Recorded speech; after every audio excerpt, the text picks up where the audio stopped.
Είναι χειμώνας. Τα πρώτα λουλούδια άρχισαν να βγαίνουν. Ίσως να ξεκίνησε και η γέννα. Εδώ βλέπουμε πώς μπορούμε να θερμομονώσουμε τα μελίσια μας για να μην χάνουμε το χειμώνα κανένα μελίσι. Εκτός αν βρούμε κάποιο που δεν έχει μάνα, θα το συνενώσουμε. Ένα μελίσι το χειμώνα χρειάζεται δύο πράγματα: ζέστη και τροφή.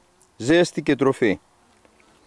Πώς μπορούμε όμως να εγκλωβίσουμε όλη τη θερμοκρασία πυκνώνοντας το μελίσι και διοχετεύοντας όλη τη θερμοκρασία μέσα στη μελισσόσφαιρα? Δηλαδή και από τη μελισσόσφαιρα μέσα στο ζαχαροζύμαρο, για να μπορεί να υπάρχει συνεχώς μια διαρκής τροφοδοσία της μελισσόσφαιρας. Όποτε κρίνει το μελίσι ότι μπορεί να ξεκινήσει γέννα, να μπορέσει να καταναλώσει ενέργεια για να κάνει τις εργασίες που είναι απαραίτητες. Αυτό εδώ το φενιζόλ που βλέπουμε, το οριζόντιο, είναι ένα 5 down.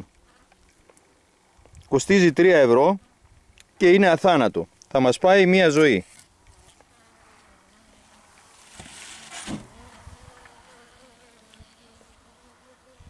Βλέπουμε το ζαχαροζύμαρο με τις μέλισσες.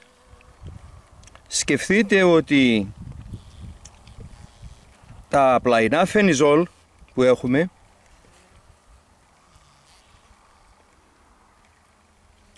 μαζί με το οριζόντιο διατηρούν σε σταθερή θερμοκρασία ένα μελίσι, γιατί έχει ερευνηθεί από τους επιστήμονες παλιότερα στην Αμερική ότι η καλύτερη θερμοκρασία είναι οι συν 5 βαθμοί για να ξεχειμονιάσει ένα μελίσι.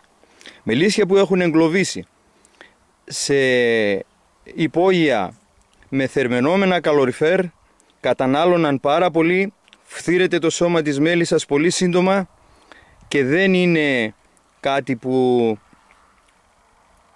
μπορεί να εφαρμοστεί εύκολα. Μελίσια που είναι σε πολύ παγωμένες περιοχές χρειάζονται θερμομονωτικά μέτρα για να μπορέσουν να διαχυμάσουν τα μελίσια χωρίς πολλά προβλήματα. Αυτό εδώ το νάιλον που χρησιμοποιώ εγώ πέφτει μέχρι κάτω από τα πλάγια και με βοηθάει πάρα πολύ. Δηλαδή εγκλωβίζω τη θερμοκρασία και μπορώ να πυκνώνω το μελίσι, αν είναι τριαράκι, αν είναι τεσσαράκι, αν είναι πενταράκι. Το αγκαλιάζει δηλαδή. Είναι και τα πλαϊνά φενιζόλ, τα οποία προστατεύουν το μελίσι το χειμώνα. Στις άκρες δεν έχω υγρασίες, γιατί υπάρχει ένα κενό, όπως βλέπετε δεξιά. Υπάρχει και άλλο ένα κενό. Όταν λείπει το ζαχαροζύμαρο, μπορούμε να τοποθετήσουμε έναν τροφοδότη και στη θέση του ζαχαροζύμαρου μπορεί να είναι ένας τροφοδότης μικρός. Άρα δηλαδή έχουμε θερμομονώσει την τροφή και με αυτόν τον τρόπο μπορούμε να κάνουμε χειρισμούς που παλιότερα δεν μπορούσαμε να κάνουμε. Σκεφτείτε ότι μία μέλισσα για να μεταφέρει τροφή στη μελισσόσφαιρα, και εξηγώ τον λόγο που βάζουμε πάνω από το κεφάλι της μελισσόσφαιρας το ζαχαροζύμαρο, σκεφτείτε ότι μία μέλισσα πρέπει να κατέβει 25 πόντους, να ανέβει 25, 50, 75 πόντους πρέπει να διανύσει για να μπορέσει να μεταφέρει μέσα στο κέντρο τροφή.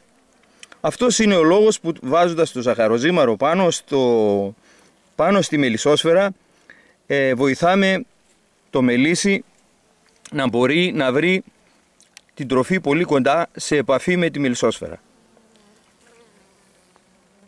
Έτσι μπορούμε να κάνουμε, θερμομονώνοντας την τροφή, μπορούμε να κάνουμε χειρισμούς και να προχωρήσουμε τα μελίσια μας πολύ καλύτερα από πριν. Με το νάιλον αυτό που χρησιμοποιώ εγώ δεν έχω δει ποτέ υγρασίες. Ίσως να υπάρχουν στην Ελλάδα περιοχές οι οποίες έχουν πάρα πολύ υγρασία και μπορεί εν μέρει να αφαιρεθεί. Αυτό θα το κρίνει ο καθένας μόνος του. Εμένα η δική μου περιοχή, ακόμα και όταν αρχίσω να ταΐζω, δεν έχω υγρασίες.